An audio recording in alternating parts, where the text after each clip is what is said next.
mga balita, saan ka? Kahit saan usap tayo, hindi lang chika, kilos para sa bayan, tapat at totoo para sa Pilipino. Sabay nating sabihin, katotohanan ay laging bida. Ate Melvio, unang hakbang tungo sa pagbabago. Kasama ka sa vlog ko, unang hakbang tungo sa pagbabago. Ipaalala ko sa bawat isa sa mga kapatid natin, mga kapulisan dito, ano po ba ang inyong mga tungkulin? Ang tungkulin nyo ang protektahan ang bawat isang ordinaryong Pilipino, hindi ang mga putang ina nakatira sa loob ng mamahaling subdivision na yan. Huwag nyo sasabihin sa amin na namamahinga sila. Eh putang ina, eh paano naman kami dito? Sila ay natutulog sila naka-aircon. Samantalang iba, kawawa! Ang bahay nila, sa tingin nyo ba naririnig nila tayo? Naka-soundproof ang yan! Naka-soundproof! Eh putang ina, marinig kaya tayo nila? Hindi! Huwag nyo kami i-disperse ito! Una sa lahat, mapaalala ko sa inyo, nung pinatampot ni Bangang si Tatay Digong, ang sabi ni Tatay Digong, huwag nyo akong protektahan! Huwag nyo protektahan ng bawat isang politiko! Ang protektahan nyo ang mga Pilipino at ang Constitution. The moment that the Constitution is being stepped upon, then that's the time that you have to act! Yun ang sinabi sa inyo, ni Tatay Digong. Paalala ko sa inyo, hindi lang blood control ang may problema dito. Remember what happened sa PhilHealth? Ibinilig ba ang pera sa PhilHealth? Hindi! Paano? Hindi kami magkakasakit sa leptos o hindi kami mamamatay sa baha. Hindi kami mamamatay sa pagkalunod pero mamamatay kami sa sakit. The moment na dalhin kami sa public hospital, meron bang gamot na pwedeng ibigay sa aming mga ordinaryong Pilipino? Wala! Mamamatay sa mahal. Mamamatay kami sa hospital mismo ng gobyerno. Mamamatay sa Na kung saan dapat ang hospital ng gobyerno ang magliligtas sa buhay ng bawat isang ordinaryong Pilipino. Kayo ay kasama doon sa mga ordinaryong Pilipino. yung GMA, sinisira na niya yung mata ko. Tinututok man.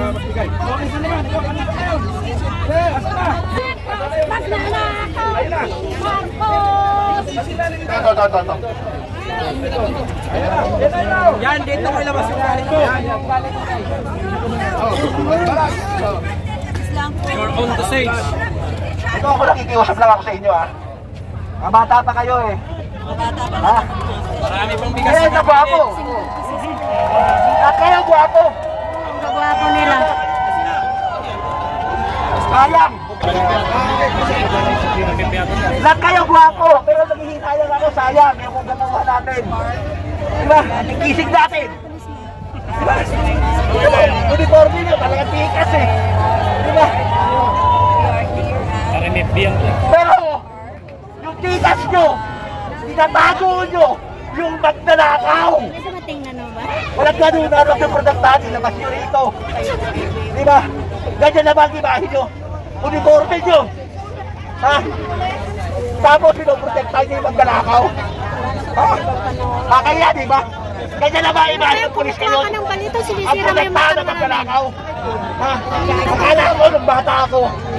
Hindi totoo Ngayon, pulis, pinoprotektahan yung magnanakaw. Pero ngayon, malaki na ako. Eto, karakyo ko. Sino pinoprotektahan nyo?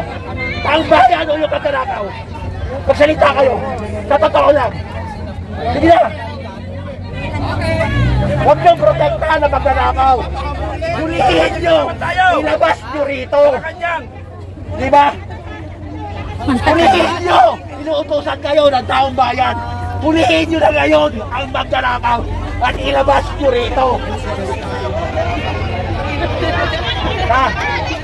Magkano ba binibigay sa inyo ng magnanakaw? Akala ko, kwento barbero lang yan Kayong polis, inaabutan ng magnanakaw para makalibre nyo yung magnanakaw. Ha? Ano ba yun? Diba? Ito, sombrero ko, PNPA yun. Diba? Pero hindi ako pinakamo kami sir. Linakawan kami. Waste na naman. Ulihin nyo sa loob ng kanakaw na marami kayo. Dahil kung hindi, kami ang husuli. Sweldo nyo balik sa amin eh. Diba? Nasa 14 March, nasa Marinas. Kayo na mismo ang mag-surrender sa mga magnanakaw na nandyan. Ma'am, nakikiusap nga kami sa mga pulis eh. Sabi namin, ma'am, ninakawan kami, sir. Ninakawan kami. Pwede bang arestuin nila? Ayaw naman nila arestuin. Ba't kami ngayon magreklamo? Kaya kami nandito, hanapin silang palabasin. Kung gusto nila na silang palabasin lahat na sila wag nang lumabas. Kasi kapag kinukonsinti ninyo ang pagnanakaw, kasama kayo sa nagnakaw. Alam nyo yan. Kayong mga nakatira dyan, alam namin na hindi kayo lahat ay magnanakaw. Merong mga private citizens na nandyan na maayos. Maayos ang inyong pamumuhay, maayos ang inyong pagnenegosyo. Pero meron kayong mga kapitbahay dyan na nagnakaw sa kaban ng bayan. Kapag kayo ay kinonsinti ninyo sila, kasama kayo sa nagnakaw sa bayan at kasama kayo sa nagpapahirap sa taong bayan. Kaya ang panawagan namin, lahat ng mga negosyante, lahat ng mga nandyan na mabubuting tao, Palayasin! ang mag-surrender sa mga magnanakaw na nandyan sa loob. Tama! Ma'am, ano po yung masasabi niyo? Dagdag ninyo yung mga our forces. Ang masasabi ko lang po, isa lang, hindi uto-uto ang Pilipino.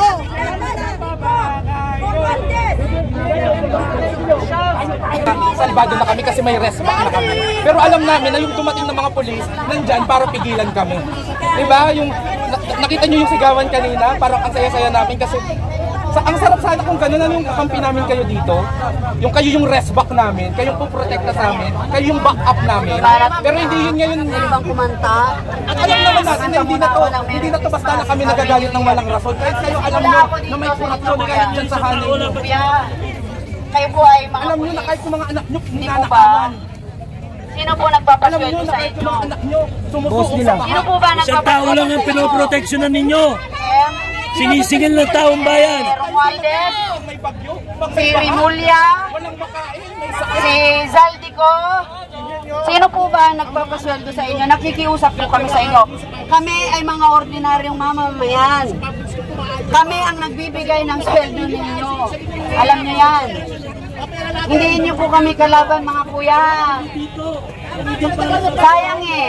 Dapat kayo ang nagpuprotekta sa amin, hindi po yung mga nandyan sa loob ang puprotektahan nyo. Hindi po dapat ganon. Mga kuya, may mga pamilya dito kayo. Pero okay lang.